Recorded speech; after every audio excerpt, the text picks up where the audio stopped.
사도행전 24장 10절부터 21절입니다. 광고 말씀 하나 드리겠습니다. 내일 워크데이가 있습니다. 교회 봄, 가을로 이렇게 한 번씩 대청소하는 날인데요. 다 오지 못하시더라도 우리 오전 9시부터 오후 1시까지 저희 모이는데 잠깐 오셔가지고 이렇게 좀 힘을 보태주시면 앞서 섬기는 분들이 힘이 날 것 같습니다. 꼭 동참해 주시기를 부탁드립니다. 우리 하나님 말씀 함께 보겠습니다. 제가 10절 말씀 읽겠습니다. 총독이 바울에게 머리로 표시하여 말하라 하니 그가 대답하되 당신이 여러 해 전부터 이 민족의 재판장 된 것을 내가 알고 내 사건에 대하여 기꺼이 변명하나이다.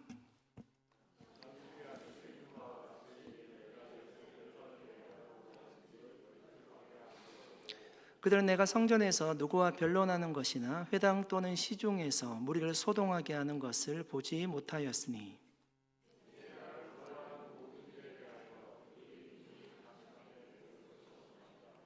그러나 이것을 당신께 고백하리이다. 나는 그들이 이단이라 하는 도를 따라 조상이 하나님을 섬기고 율법과 선지자들의 글에 기록된 것을 다 믿으며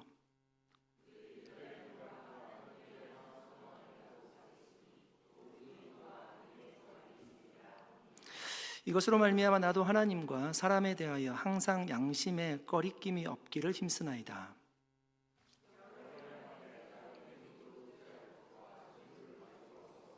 드리는 중에 내가 결례를 행하였고 모임도 없고 소동도 없이 성전에 있는 것을 그들이 보았나이다. 그러나 아시아로부터 온 어떤 유대인들이 있었으니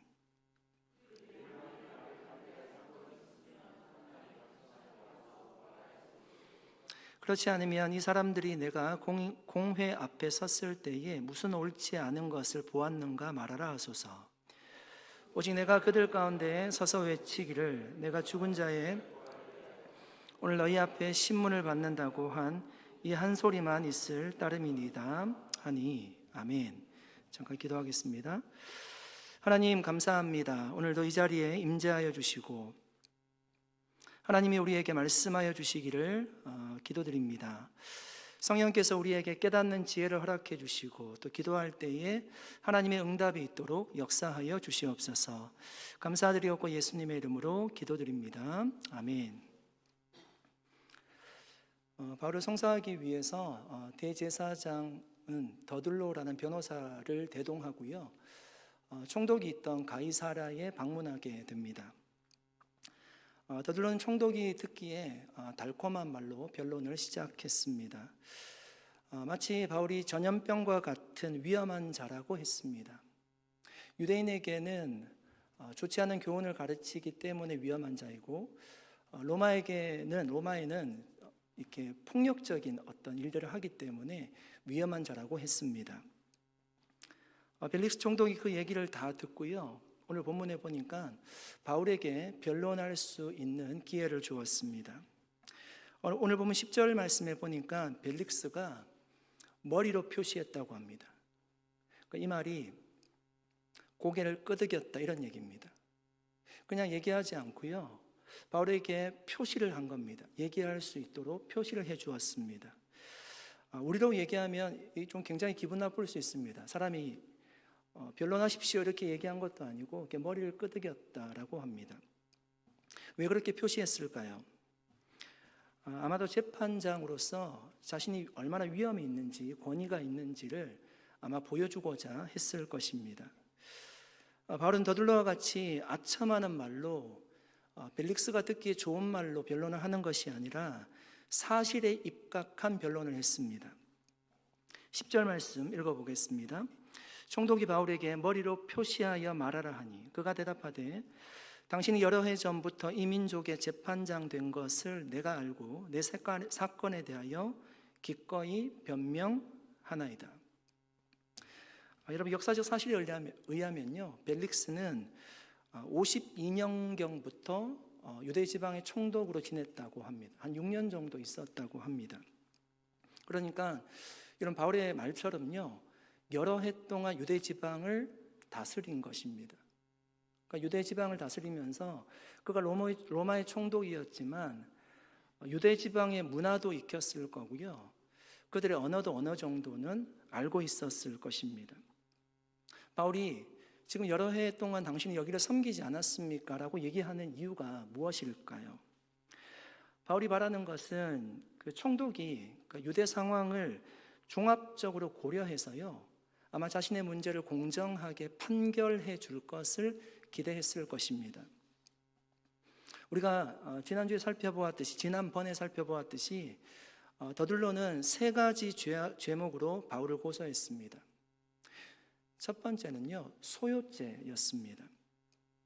바울이 이스라엘 백성들이 집단 폭동을 일으키게 하고 난동을 일으키게 하는 주범이었다는 것입니다.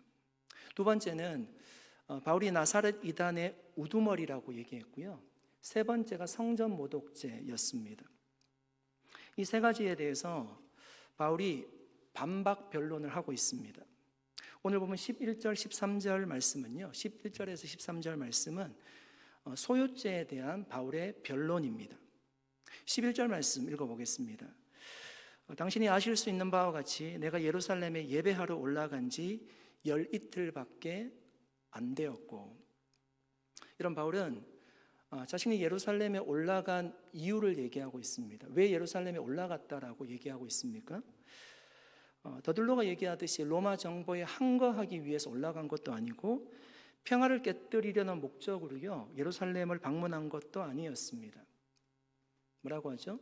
예배하러 올라갔다고 합니다. 머문 기간이 며칠이었습니까? 제가 지금 굉장히 어려운 문제를 내고 있죠. 12일이었대요. 열이틀이었대요.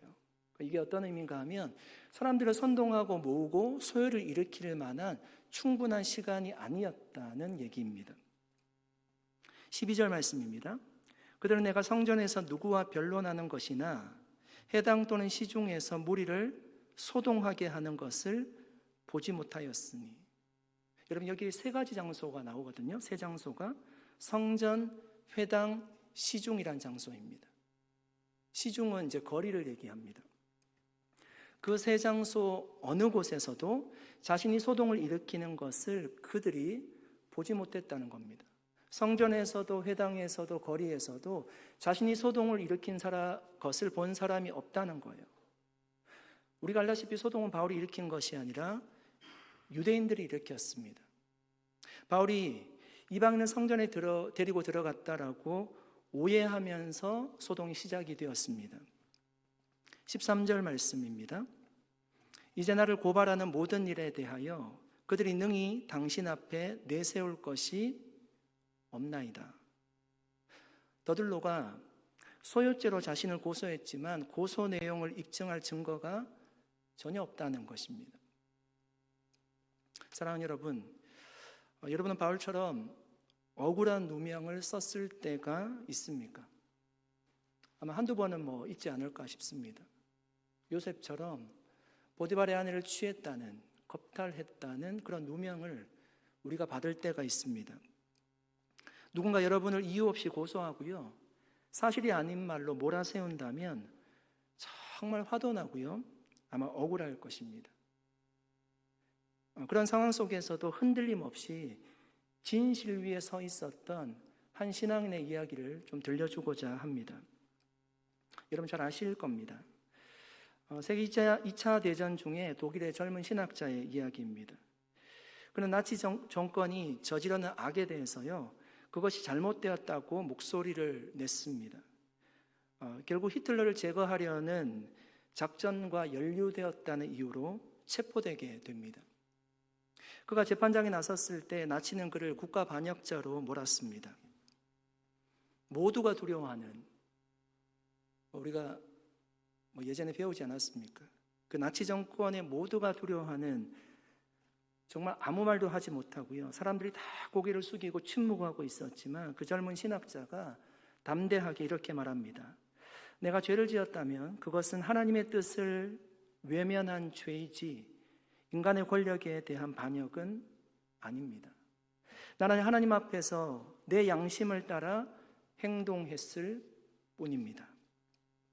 여러분, 그는 결국 순교의 길을 걷게 되었지만 그의 당당한 태도와 진실한 변호는요, 지금까지도 많은 사람들에게 감동을 주고 있습니다. 그 젊은 신학자는 디트리트 본회퍼라는 목사님입니다.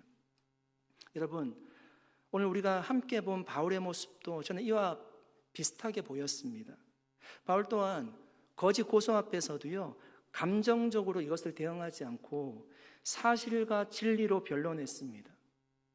권력자 앞에서도요, 당당하게 변론했습니다. 바울이 그렇게 변론할 수 있었던 이유가 무엇일까요? 바울의 마음에는요, 하나님이 이 모든 상황을 알고 계신다는 믿음이 있었어요. 하나님이 자신을 로마에까지 반드시 인도하실 것이라는 믿음이 바울에게 있었습니다. 사랑하는 여러분, 우리도 때로는 억울한 일을 당하고 살죠. 오해를 받을 때도 있습니다. 그때 그 오해를 잘 풀 수 있었으면 좋겠습니다. 그러나 오해가 잘 풀리지 않는 경우도 있습니다. 그때 우리가 가져야 하는 마음이 오늘 본문의 바울의 마음입니다. 하나님이 그 모든 상황을 아신다는 믿음입니다. 그 진리 위에 설 때요, 우리는 흔들리지 않을 수 있습니다. 사실 보네포 목사님과 같이 그 믿음 지키다가 순교의 잔을 마실 수 있지만 그 상황 때문에 좌절하거나 낙심하지 않을 수 있습니다. 오히려 어렵지만 굉장히 당당할 수 있습니다. 사랑하는 여러분, 주님이 우리의 증인 되어 주심을 믿으시기 바랍니다. 바울의 법정에 여러분, 그를 변호할 사람은 아무도 없어요. 그를 변호할 사람은 아무도 없지만 저는 하나님이 그곳에 계시고요, 하나님이 증인 되어 주신 줄로 믿습니다. 그러므로 여러분, 의도적으로 우리를 오해하고 핍박하는 악한 사람들 앞에서도 여러분, 좌절하지 않고 우리가 진실되게 당당하게 주님의 자녀로 행동할 수 있기를 예수 그리스도의 이름으로 간절히 축복합니다. 14절에서 16절까지는요, 바울이 나사렛 이단의 우두머리라는 주장에 대한 변론이에요. 14절 말씀 읽어보겠습니다. 그러나 이것을 당신께 고백하리이다. 나는 그들이 이단이라 하는 도를 따라 조상의 하나님을 섬기고 율법과 선지자들의 글에 기록되는 것을 다 믿으며. 여러분, 이 말씀을 잘 보십시오. 바울은요, 자신이 믿는 것이요, 유대인과 다르지 않다는 것을 지금 주장하는 거예요. 유대인이 믿는 하나님을 섬긴다라고 얘기하고요, 그들이 믿는 율법과 선지자들의 글을 그대로 믿는다라고 얘기합니다. 여러분, 바울이 지금 왜 이렇게 주장할까요? 우리가 알다시피 실제로 바울은 유대교를 따르는 사람이었고요, 유대인이 믿는 하나님을 믿던 사람이었어요. 그렇죠? 율법 교사였고요, 율법도 지키던 사람이었습니다. 그러므로 여러분, 유대교가 로마의 보호를 받고 있었거든요. 그러니까 유대교가 로마의 보호를 받는 것처럼 바울이 믿는 그리스도교도, 나도 율법을 믿고 하나님을 믿는데 내가 믿는 그리스도교도 로마의 보호를 받아야 한다라고 주장하는 거예요. 다시 생각해 보면 유대교가 이단이 아니라면 자신이 믿고 있는 그리스도교도 이단이 아니라는 것을 얘기하고 있는 거예요. 15절 말씀입니다.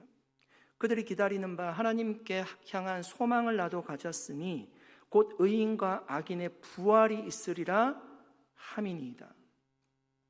바울이 뭐라고 얘기하죠? 자신은요, 유대인들이 가지고 있는 소망과 동일한 소망을 가지고 있대요. 율법도 믿고 하나님도 믿고 유대인이 가지고 있는 동일한 소망을 가지고 있대요. 그 소망은 부활의 소망이었습니다.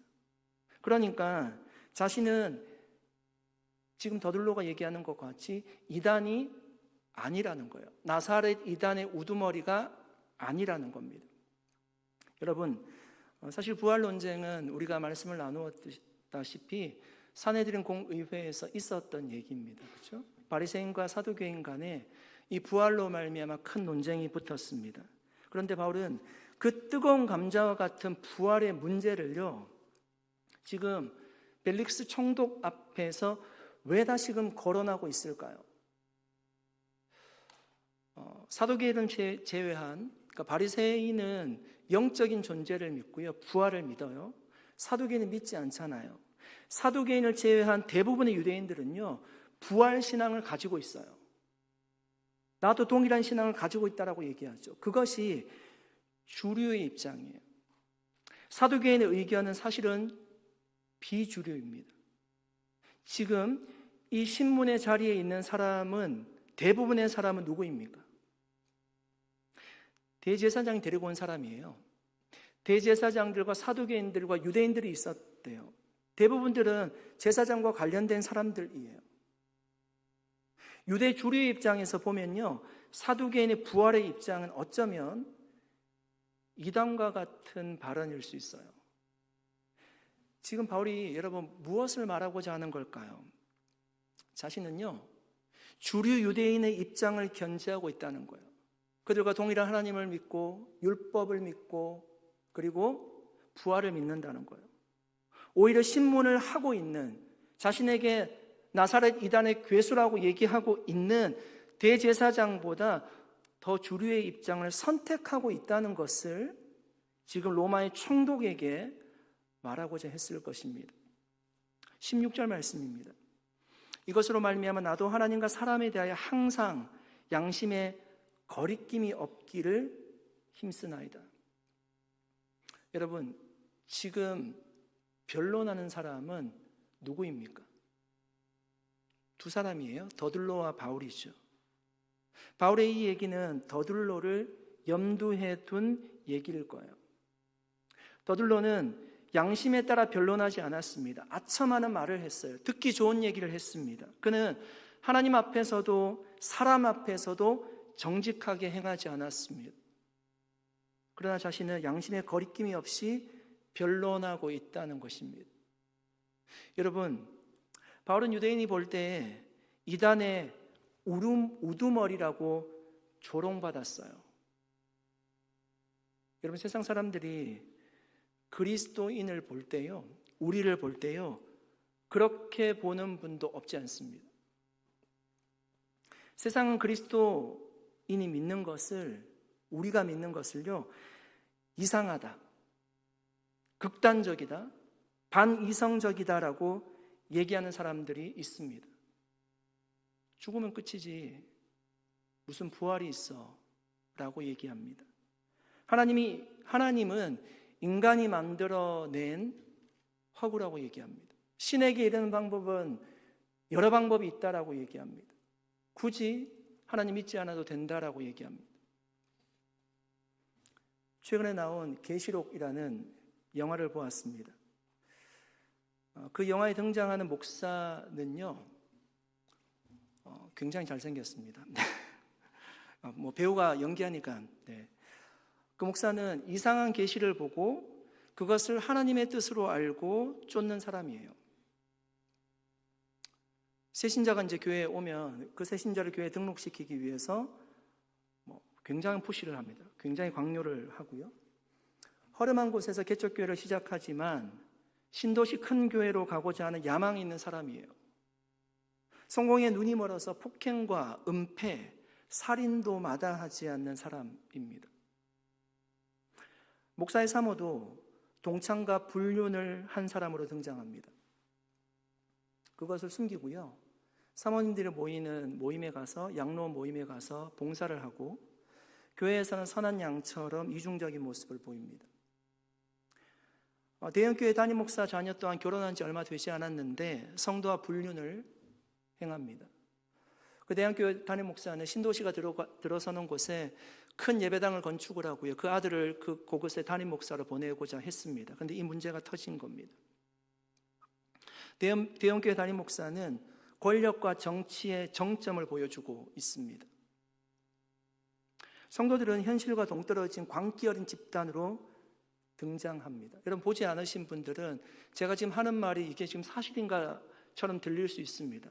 우리가 잘 알고 있는 아주 큰 미국의 그 방영 플렉스 있잖아요. 거기에 지금 올려져 있는 겁니다. 한국의 유명한 배우들이 연기했던 영화입니다. 최근에 나왔습니다. 성도들은 현실과 정말 동떨어진 광기어른 집단으로 등장을 하고요. 기도는 정신질환자들이 하는 것처럼 광적으로 묘사하고 있습니다. 여러분, 정말 이것이 교회의 모습이 맞습니까? 오늘날 교회가 문제가 없지 않지만 제가 본 많은 교회의 모습은 전혀 그렇지 않습니다. 우리 누구도 그렇게 신앙생활하지 않습니다. 그런 영화들이 교회에 대한 왜곡된 시선을 심어주고 있습니다. 교회 다니는 모든 사람들이 세상과 동떨어진 광신도이고 이단인 것처럼 비춰지고 있습니다. 여러분, 수많은 사람이 그 영화를 볼 거예요.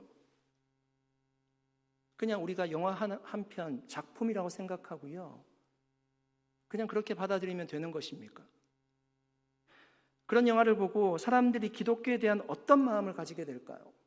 기독교는 조심해야 될 곳이고, 기독교는 비판받아야 될 곳이고, 혐오해야 될 곳이고, 피해야 될 곳으로 받아들여질 것입니다. 저는 그 영화를 보면서 굉장히 불편했습니다. 이것은 제 마음에는 기독교를 비판하는 것을 넘어서 교회를 지우려고 하는 시도이구나, 이런 생각들을 하면서 보았습니다. 사랑하는 여러분, 교회는 이단의 우두머리가 아닙니다. 예수님이 말씀하셨어요. 산 위에 있는 동대가 빛을 숨길 수 없다라고 하셨습니다. 우리가 세상에 보여주어야 될 계시록은 환상이 아니라 뭔가 남들이 보지 못하는 것을 보고 그것을 이야기하는 것이 아니라 우리의 삶이 계시록이 되어야 되는 줄로 믿습니다. 교회가 또 교회다운 사역을 해야 돼요. 교회가 세상의 소망으로 비춰져야 합니다. 교회가 우는 자들과 함께 울고요, 약자들의 친구가 되어 주어야 합니다. 교회가 화려함을 추구하는 것이 아니라 교회는 한 사람에게도 집중을 해야 됩니다. 그것이 느리게 가는 것 같지만 교회가 바로 서가는 것인 줄로 믿습니다. 교회가 빛으로 드러나는 길이에요. 여러분, 어둠이 빛을 이길 수 없습니다. 우리 산에서 온누리교회가 정말 이 땅에 그런 문제 많은 교회로 비춰지는 것이 아니라 정말 빛된 사명 잘 감당할 수 있기를 예수님의 이름으로 간절히 축복합니다. 17절에서 19절 말씀은 성전 모독죄에 대한 변론입니다. 17절 말씀입니다. 여러 해 만에 내가 내 민족을 구제할 것과 재물을 가지고 와서, 바울은 여러 해 만에 예루살렘을 방문했대요. 학자들에 의하면요, 2차 전도 여행이 마쳐지고 다시 방문할 때까지는 한 4년에서 5년 정도 시간이 흘렀을 것이라고 얘기합니다. 여러분, 그가 예루살렘을 찾은 이유는요, 우리가 계속적으로 말씀을 보아왔지만 예루살렘에 기근이 있었고요, 가난한 성도들이 많았어요. 그래서 이방에서 헌금을 거두어다가 그들을 돕기 위해서 지금 예루살렘에 방문한 겁니다. 그러니까 성전을 모독할 시간도 없었고요, 마음도 없었다는 것입니다. 18절 말씀입니다. 드리는 중에 내가 결례를 행하였고 모임도 없고 소동도 없이 성전에 있는 것을 그들이 보았나이다. 그러나 아시아로부터 온 어떤 유대인들이 있었으니. 이런 바울이 야고보의 얘기를 듣고 사람들이 당신을 오해한다고, 그러니까 결례를 행할 사람 4사람을 데리고 성전에 들어가서 결례를 행하면 사람들의 오해가 풀릴 것이다 라고 얘기해서 유대인 4명을 데리고 성전에 들어갔습니다. 그때 어떤 모임도 없었고요, 어떤 소동도 없었다는 것입니다. 7일 동안 그 모습을 많은 사람들이 보았다는 거예요. 자신은 성전에서 결례를 행할 정도로 성전을 중요하게 생각하고요, 성전을 더럽히거나 모독하지 않았다는 것입니다. 성전 지금 모독죄로 지금 고소하는 거잖아요. 자신은 성전을 사랑한다는 거예요. 결례를 행하러 올라갔다는 것입니다. 그것을 얘기하는 거예요. 그런데 아시아로부터 온 어떤 유대인들이 자신을 음해했다는 것입니다.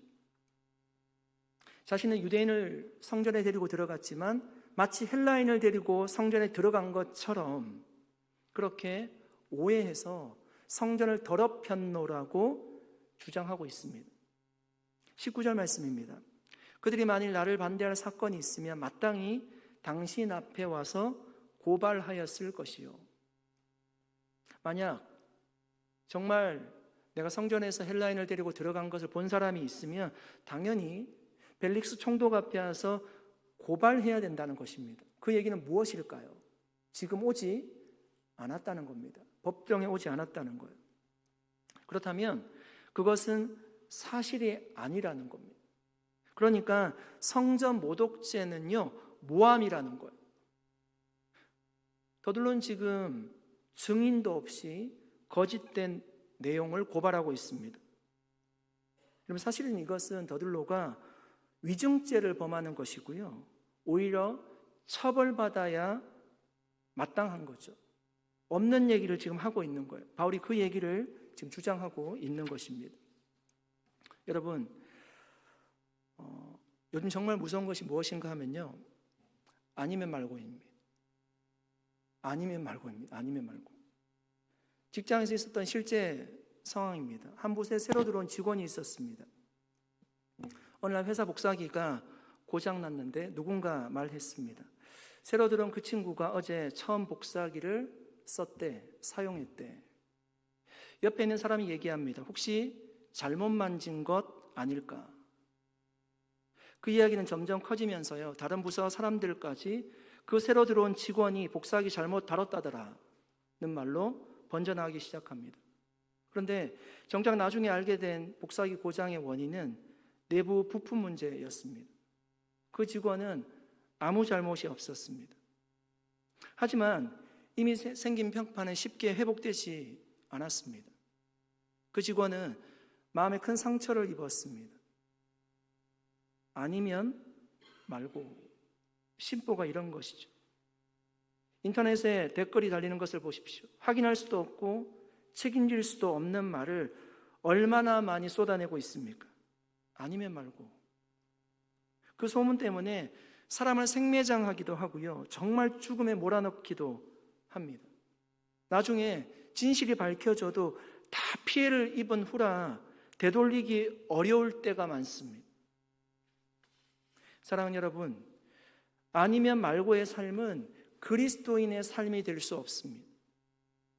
우리는 우리가 한 말과 행동에 책임을 지는 삶을 살아야 됩니다. 하나님이 우리의 말과 행동 그리고 마음까지도 감찰하고 계시기 때문입니다. 확실하지 않은 말을 우리가 하지 않는 것이 좋습니다.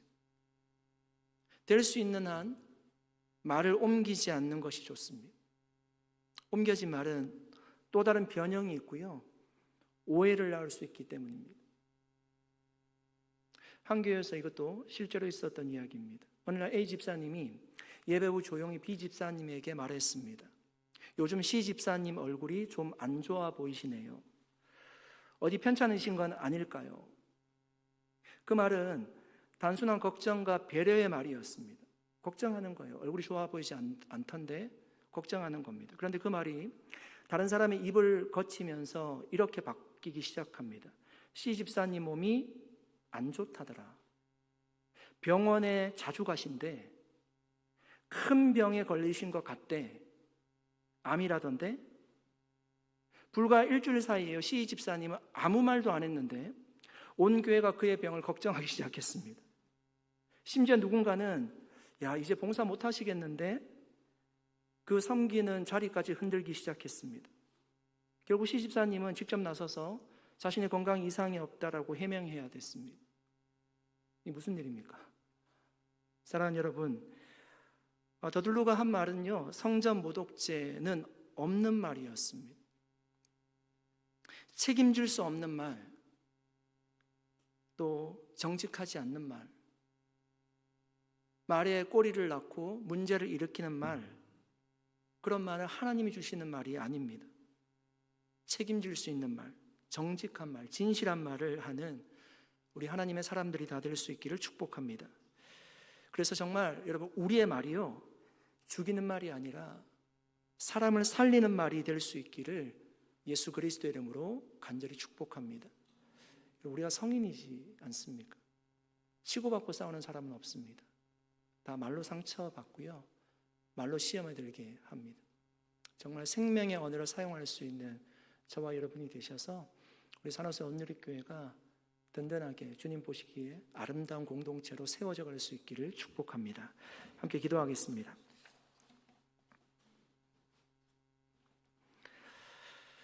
살아계신 하나님, 감사드립니다.